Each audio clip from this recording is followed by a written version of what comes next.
Muy buenos días, mis amigos. Bienvenidos a su programa Frente a Frente, como cada mañana a través de su televisora regional Mira TV, Canal 9 de Inter. Vamos de inmediato a dar nuestras redes sociales. La cuenta de Twitter del colega José Martínez Natera es @entrefuegosmtv, la del programa Frente a Frente 9, y mi cuenta personal es @jaircuba. Hoy viernes 17 de julio del año 2020. Y vamos a tener un programa muy interesante. Vamos a conversar con el ingeniero Carlos Valero sobre una investigación y un trabajo de análisis de entorno que ha hecho con relación al tema electoral de los Estados Unidos, elecciones que van a ser el próximo 3 de noviembre en toda la Unión Americana. Este tema es muy importante abordarlo porque lamentablemente, y aquí voy a expresar mi opinión, lamentablemente el conflicto político venezolano ha tomado un cariz de orden internacional, lo cual dentro de un mundo globalizado es permisible, perfectamente entendible, pero cuando las decisiones de salidas coyunturales de orden político dependen de factores externos, hay que detenerse a pensar los pros y los contras. Lamentablemente la situación política nuestra cada día se ha enrarecido más el ambiente. No sé si calificar en este momento, hablar concretamente de una polarización, porque da la impresión de que cada día la oposición venezolana está más dispersa, y si uno logra compactarla, bueno, termina observando que hay un mayor caudal de simpatía en ese lado opositor disperso que en el propio gobierno, y uno saca esas conclusiones en función del altísimo rechazo que presenta el ejercicio del poder y concretamente el gobierno de Nicolás Maduro. Ayer de nuevo el gobierno dio a conocer el parte oficial con relación al tema del coronavirus.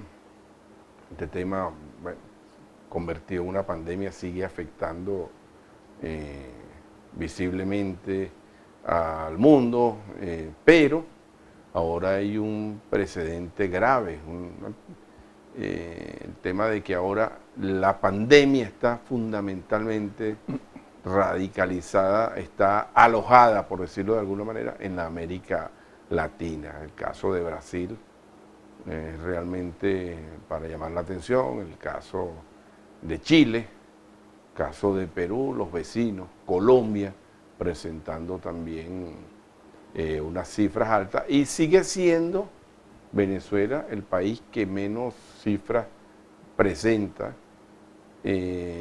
Bueno, esto lo hemos analizado en otras oportunidades, tiene mucho que ver con la conectividad aérea y los aeropuertos. El gobierno sigue culpando a los trocheros de estas circunstancias, y yo voy a seguir diciendo lo mismo. Si se apertura la frontera, si la gente ingresa al país que viene de Brasil y de Colombia por los canales regulares, yo creo que se puede establecer un mejor control sobre los protocolos, y así, de acuerdo a las quejas que tiene el gobierno de que todo proviene del extranjero, bueno, se puede controlar esto.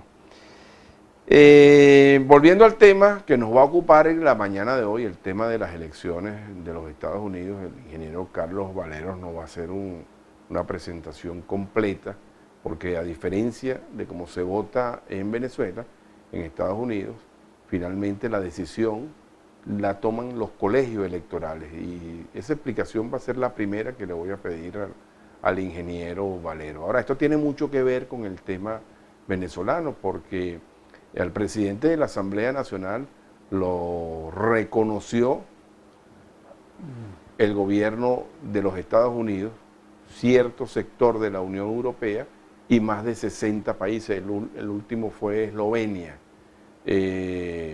Depende muchísimo de lo que pudiera estar ocurriendo el 3 de noviembre en los Estados Unidos con relación a Venezuela, y más allí, más aún cuando cierta parte de la oposición ha dicho que no participarían en las elecciones. Entonces, imaginable un escenario donde Donald Trump pudiera perder las elecciones y la oposición pierda por forfeit también la posibilidad de ocupar escaños en la Asamblea Nacional. Le doy la bienvenida al ingeniero Carlos Valero. Buenos días, ingeniero, ¿cómo está? Buenos días, gracias, Jair. Empecemos por allí. Vamos a empezar, que es un colegio electoral, porque quiero esta explicación, Valero, porque en el pasado, yo incluso en mi experiencia de vida me tocó vivir una elección en Estados Unidos y además fui a cubrirla en Washington. Yo viví en ese tiempo en los Estados Unidos y manejaba un medio de comunicación. Tengo la experiencia electoral de cómo se maneja esto y cómo se desenvuelven estas salas situacionales. Pero quiero que nos haga la explicación con relación a lo que es un colegio electoral, porque en las pasadas elecciones donde quedó electo Donald Trump, Hillary Clinton sacó más votos. ¿Cómo se come eso?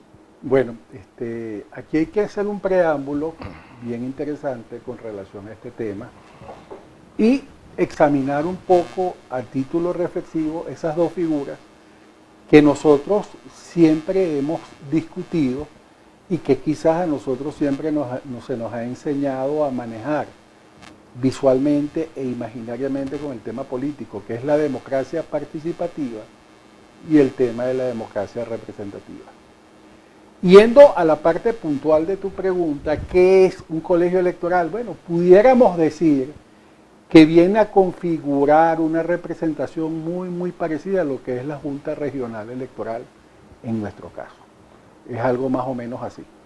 Está manejado más o menos desde ese punto de vista. Y aquí hay una gran contradicción y yo diría que una calificación a mi modo de entender un poco injusta de cómo se maneja la visión representativa en Estados Unidos. Estados Unidos tiene una altísima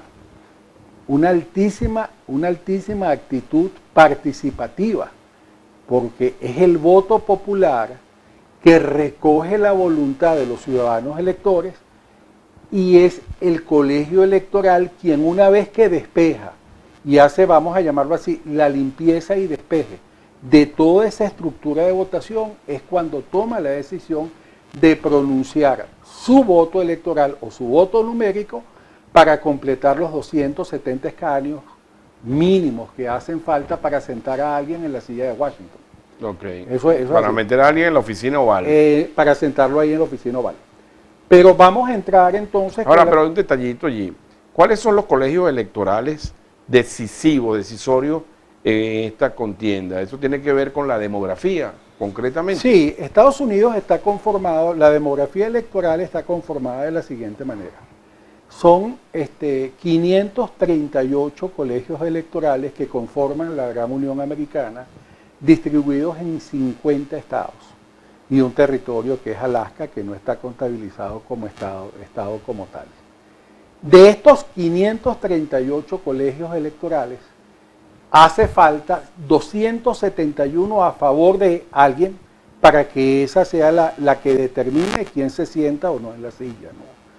Y ves unos fenómenos bastante interesantes. Por ejemplo, vamos a hablar más adelante de la última elección conocida, la cual tengo yo haciéndole estudios más o menos unos 8 meses, que fue donde perdió la señora Clinton, porque yo mismo me hacía esa pregunta.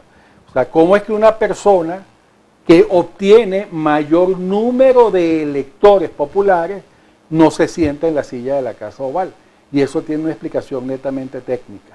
Porque cuando tú vas al detalle y a revisar el detalle, condado por condado, o sea, pudiera ser algo comparativo aquí, municipio por municipio, circuito electoral por circuito electoral, te consigues con que tú haces allí la sumatoria decisiva de los votos recogidos y ahí es donde se obtiene la decisión a pronunciar por parte del colegio. O sea, que los colegios electorales más importantes en todo caso serían Texas y Florida. No, hay varios. No. California es el más importante de todos, tiene 55 votos.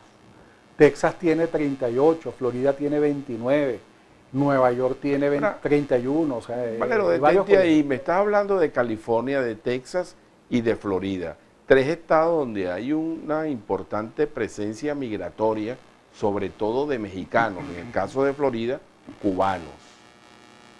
Ahí nosotros tenemos un error de percepción y de eso también Bien. técnicamente lo voy a demostrar. No es así.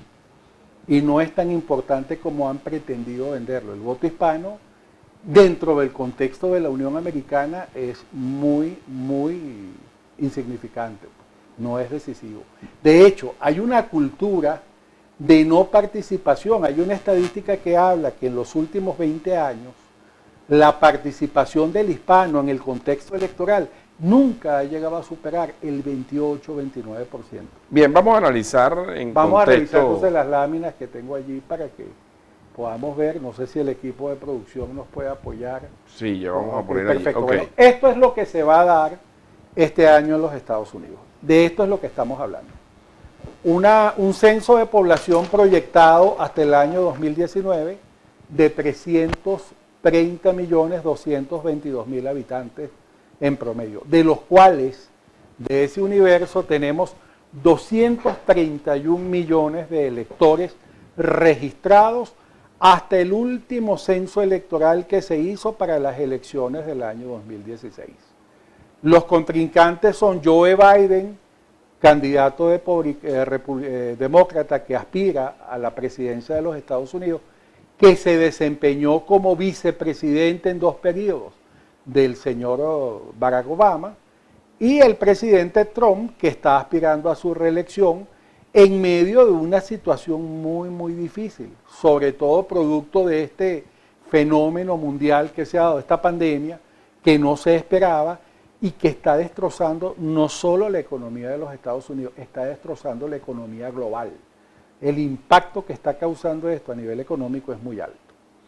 Tenemos, como le dije a Jairo hace un instante, 538 colegios electorales, de los cuales ellos están esperando obtener la decisión mayoritaria solamente en 271, que son los que van a determinar quién gana o no. Además, está presente para este año justamente la elección del Senado, de la Cámara de Senado, que está conformada por 100 senadores, y a la vez nos toca justamente este año 2020 la elección de la Cámara de Representantes o Diputados, que en este caso son 435 escaños. La Cámara de Representantes se elige cada 2 años, lo que nos explica y nos deja ver claramente que hay una suerte de equilibrio en el manejo de los poderes, porque a diferencia de lo que estamos acostumbrados a ver, aunque digan lo que digan, Estados Unidos no es un país presidencialista, como mucha gente apuesta y apunta a decir. Estados Unidos es un país bien complejo y hay algo también interesante, el hecho de que el presidente sea el presidente, más no teniendo el apoyo mayoritario de la Cámara de Representantes, lo hace que su gestión sea mucho más complicada y mucho más difícil. Cosa que no pasó en el caso, por ejemplo, de Barack Obama, que tuvo todo el apoyo habido y por haber para ese entonces. Vamos a la siguiente, por favor. Ok, vamos a revisar un poco el marco institucional. Sigamos adelante. Estos son los requisitos necesarios para ser presidente de los Estados Unidos. Y esta es más o menos una suerte de infografía donde se explica cómo se logra concertar la decisión para que un ciudadano americano sea candidato a la presidencia. Ellos tienen como requisito mínimo indispensable que la persona debe tener 35 años de edad como mínimo, más allá, palabra más, ellos utilizan una figura de elecciones primarias dentro de lo que son las asambleas de los partidos. Estados Unidos es un país bipartidista. Pero existe la figura independiente también. Sí, cómo no, pero nunca ha tenido aceptación ni cabida. Y en el caso del cantante rapero... No, eso no va a llegar a ningún lado. Históricamente eso no... O sea, hay, por ser un país democrático, hay la libertad de que quien quiera postularse se postule. Pero el sistema per se está diseñado de tal manera para que eso no ocurra. Simplemente o eres republicano o eres demócrata. Pero sí contribuye a restar votos a una u otra tendencia. Muy, muy insignificante, sumamente. La experiencia más o menos que se pudiera decir como una experiencia real en este tema estuvo cuando la elección de Ronald Reagan y Gerald Ford, que le logró restar un voto de un colegio electoral en el estado de Washington State, allá al noroeste. Ok, vamos a continuar. Vamos a la siguiente lámina. Por favor, al equipo de producción vamos a pedirle el apoyo. Ok, esta es la Cámara de Representantes, donde podemos ver allí la conformación en este momento. Verán ustedes que de izquierda a derecha, en el cuadro que tenemos hacia la parte superior derecha de la pantalla, se ve claramente que hay una evidente mayoría sobre la presencia color azul, que simbolizan y representan los representantes demócratas como tal, y luego abajo está el cuadro donde explica cuál es más o menos la composición, que es eso lo que tú me estabas preguntando, Jairo, de cómo está distribuida los colegios electorales versus la demografía, densidad por habitante. Ahí lo tienes totalmente reflejado en el cuadro de abajo. Un detalle, Carlos, pues yo voy a ir haciendo preguntas a la medida que claro, cómo no, poder ilustrar esto. Cuando tú hablas de la insignificancia del voto hispano, ojo, entendido de la mejor manera, es porque ese voto hispano se refleja más bien en la votación general que en los colegios electorales. ¿Estoy errado en eso? No es decisivo. Sí, pero aparece un gran volumen en la votación general, más no así en los colegios electorales. No, fíjate tú que no hay un estudio serio que habla de que el hispano no acude a las urnas. Más adelante te lo voy a demostrar. Listo. Sigamos a la próxima, por favor. Sigamos a la próxima lámina. Y esta es la conformación del Senado en este momento, que por cierto, el señor Mike Pence, precisamente por estar ejerciendo una función administrativa, tiene y se cuenta con la figura del pro tempore, pues, que es su reemplazo. En este caso es el señor Chuck Grassley, que es el que está en este momento judío, presidiendo, ¿no? Sí, es una persona judía muy vinculada a los sectores financieros. ¿Y los judíos qué influencia tienen, ya que hablamos de los hispanos? Bueno, no, muchísimas. Son los que controlan básicamente el 80% del mercado bursátil. Pero electoralmente hablando. Electoralmente hablando no son muy representativos. ¿Y los afroamericanos? Los afroamericanos sí tienen una presencia. Más adelante la vamos a ver, pues si no nos vamos a desviar del tema. Sigamos adelante, equipo de producción, por favor. Ok, vamos a revisar esto, vamos a entrar en detalle. Ok, aquí tienes el detalle más importante. ¿Por qué la señora perdió? A pesar de que ella en las encuestas se veía favorecida. Fíjate un dato curioso que tenemos aquí, Jairo. Mira a la izquierda el cuadro inferior que habla de 71 sobre 84. Esto fue el número de apuestas en conjunto que ella logró conseguir, la participación de las apuestas, que en Estados Unidos juega un papel muy importante en tiempos electorales y son muy tomadas en cuenta desde el punto de vista encuestal, ¿no? Ella llegó a tener un 84% de favoritismo en lo que era las apuestas, con relación al señor Trump. Fíjate, Trump a la derecha, lo máximo que llegó a conseguir fue un 28%. Sin embargo, fíjate tú, al final del día la elección quedó así. Ella sacó 232 votos electorales, la fórmula Clinton-Kane, y la fórmula Trump-Pence quedó con 306 votos electorales. El Senado obviamente se fue mayoritariamente por la parte republicana. La Cámara de Representantes sí la perdieron los republicanos, sí la perdieron los republicanos en ese momento. ¿Okay? Después, al mitad del periodo de la elección subsiguiente, la ganaron. Y los demócratas lograron obtener 15 menos 3 gobernadores, porque después hubo ahí una variante, y los republicanos lograron superar los 33 gobernadores. En el fondo hay 36 gobernadores republicanos. ¿Cuáles fueron los colegios electorales que definieron esa decisión, Valero, esa elección? Más adelante la vamos a ver en el mapa. Tenemos que la participación, que este es otro tema bien importante, la participación eleccionaria en Estados Unidos nunca ha llegado a superar 58%, excepto la del señor Barack Obama en el año 2008, que llegó a 58, tanto por ciento. Ha sido el fenómeno electoral más importante del siglo XX. Barack Obama fue la ruptura total de los esquemas, nadie se lo esperaba. Inclusive, a nivel de favoritismo, las encuestas no le daban a él la preferencia. Es interesante este tema. Fíjate tú, el hecho de que las encuestas te favorezcan visualmente en una priorización o en una aceptación del voto popular, no significa que con ello tú tienes garantizado el triunfo electoral. Ahí funciona la cosa al revés. Vamos a la próxima, por favor. Así quedó distribuido finalmente la tabla electoral de Estados Unidos. De esta manera, esa pregunta que tú me acabas de hacer, quedó así. El estado que más influyó para esta decisión fue, en el caso republicano, Texas. Y en el caso de la señora Clinton, lo interesante, fíjate tú, California, los 55 votos electorales que conforman el colegio electoral de ese estado, todos estuvieron a favor de ella. Fíjate tú que hay algo aquí que en el mapa, oye, es extraño y a la vez interesante analizar. Cuando tú revisas la costa oeste del país, tú te das cuenta que toda la parte pegada al mar no querían a Trump, o no lo quieren, porque todavía en este momento, cuando tú revisas las la costa del Pacífico, la costa del Pacífico y la costa del Este, es impresionante, ¿no? No lo quieren. Yo he estado tratando de buscarle la explicación lógica a eso, y la única que consigo es la afección comercial, porque Trump ha atacado muy duramente en esa visión de esa nueva identidad nacional el tema de las economías de puerto.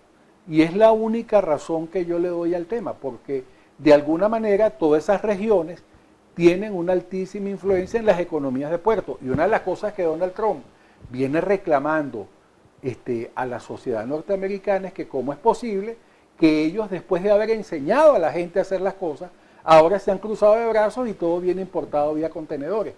Y es el planteamiento económico fuerte que él ha hecho, ¿no? O sea, ese eslogan de Make Great American Again, o sea, vamos a hacer América grande de nuevo, está centrado básicamente en esa visión. Esa es la única explicación que yo le doy. Puede ser que yo esté equivocado, pero yo no consigo otra explicación, porque mira que tengo 8 meses buscando las razones por las cuales la preferencia de este señor queda en el centro. Ahora, hay algo bien importante. Quiero regresarme a la lámina, por favor, Antonio, si podemos ver la lámina un momentico. Esa tendencia entre demócratas y republicanos, a juicio de Carlos Valero, se debería mantener. Bueno, ¿O va a haber variaciones? No, hay una variación interesante. Por ejemplo, hay un estado, los estados centrales cambiaron un poco, y en el caso de Texas, tengo entendido que ayer aparentemente amaneció una suerte de figura encuestal que da un favoritismo a la campaña demócrata. Hay favoritismo, pero no está perfectamente demostrado. Y eso puede ser una sorpresa, porque en Estados Unidos se maneja una figura, tú lo debes saber, que viviste allá, que se llama los TASAP, que son los votos sorpresa o las indecisiones, ¿no?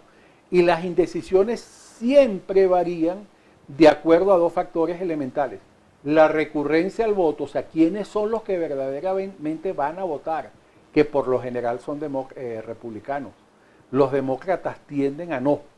Hay un estudio serio de eso, ¿no? ¿Y el voto ausente? El voto, lo que se llama el voto supresivo, que es otra cosa que suena bien interesante, y tú le buscas explicaciones. O sea, ¿cómo es posible que la gran nación que dirime sus diferencias con el mundo a punta de bombazos y tiene una figura pero tan democrática, que te permite a ti primero votar por adelantado. Y en algunos estados puedes votar por correo o puedes votar después? O sea, porque hay algo que hay que tomar muy en cuenta aquí. En Estados Unidos las elecciones no son como las nuestras, que son un día de julio. Ni hay puntos rojos. No, para nada, ni hay puntos rojos. En Estados Unidos la gente es un día convencional cualquiera. Claro. Y si la persona deja... Un día normal, incluso si la escuela funciona. Bueno, no solamente eso, si una persona no va al trabajo y alega que fue porque fue a votar, le descuentan la hora y el día. Que ese es el problema que tienen los hispanos y los minoritarios. Los afrodescendientes, ese es el grave problema que tienen. Y precisamente una de las cosas que han logrado los demócratas sostener en el tiempo y que no han podido cambiarla, y ahorita hay un proyecto solicitado ante la Suprema Corte norteamericana para que hagan una enmienda para cambiar esta figura, porque los republicanos reclaman que gran parte del éxito que han tenido los demócratas cuando lo han tenido en el tema eleccionario ha sido precisamente consecuencia del voto supresivo, ¿no? Bien. Eso te permite inclusive, bueno, se han dado casos hasta de supuestamente, hasta de dolos electorales. Mira, ¿qué tan relevante, Carlos, es la fórmula electoral, la fórmula presidente-vicepresidente? Sí y no. O sea, en algunos casos tiene importancia de acuerdo a la oferta electoral que haga el líder principal. O sea, el candidato a presidente tiene que tener una oferta electoral que de alguna manera el vicepresidente le haga un contrapeso a favor del elector. Porque el elector puede estar, por ejemplo, de acuerdo en que no queremos más importaciones de China. Pero a lo mejor debe haber una figura que diga, ok, pero ¿y cómo hacemos? Porque hemos perdido la capacidad productiva, tenemos alguna transitoriedad. Entonces ahí puede aparecer un vicepresidente hablando de ese tema, ¿no? Bien. Porque también vamos a la siguiente, por favor. A la siguiente lámina. Vamos a las encuestas a la fecha. ¿Esas encuestas qué fecha de actualización tienen? Hasta el día 10. 10, ok. Es importante eso porque yo estaba hablando fuera de cámara. Ok. Esto es muy importante. Esta encuesta es bien interesante. Ajá, pero ¿qué pasa Esta con es la tendencia, esta es la tendencia en este momento. Este es reciente, inclusive está actualizada la fecha de ayer, no ha variado. La preferencia, fíjate tú la composición del mapa, fíjate tú el estado de Texas. Esa tendencia es al viernes 10 de junio. Sí, no, ya va. Yo la actualicé. Tú la actualizaste para hoy. Sí, se quedó la fecha. Viernes 17. Sí, Okay. se quedó la fecha, pero esa la actualicé yo ayer. Inclusive yo estuve con Julio César Pineda el lunes y esa tendencia sí. No tuve la oportunidad de ver. No, muy interesante, pero bueno, fíjate tú. Ahí tienes esa tendencia de los toss-up. Todo lo que está en gris son estados que todavía no están definidos. Fíjate tú la cantidad de votos, ¿no?, que hay ahí. Tienes Nevada, tienes Arizona, tienes Texas, tienes Georgia, que ahí sí hay un tema bien complejo. Tienes Florida, que todavía no está definido y que últimamente ha sido muy controversial, ya lo vamos a explicar. Iowa, tienes North Carolina, Filadelfia, tienes Ohio, Michigan y Wisconsin. Son estados que están ahí bien complejos, ¿no? Y tienes algo hacia arriba, hacia la parte de Boston, Massachusetts, por esos lados, que también está ahí en tela de juicio. Ahora bien, estos toss-up, o sea, estas indefiniciones son 191 votos electorales. Y aquí es importante destacar, y hay que ser razonable al ver esto.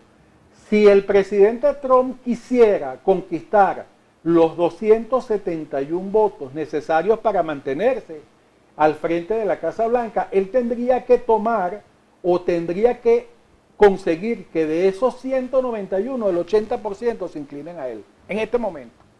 En el caso de Biden, que tiene en este momento 222 votos electorales ahí, supuestamente definidos hacia él, tienes la posibilidad, si él necesitaría solamente 25% de esos votos electorales. O sea, cuando tú lo revisas de manera fría, con cabeza fría, bajo esta figura, te das cuenta que Trump está prácticamente perdiendo las elecciones, ¿no?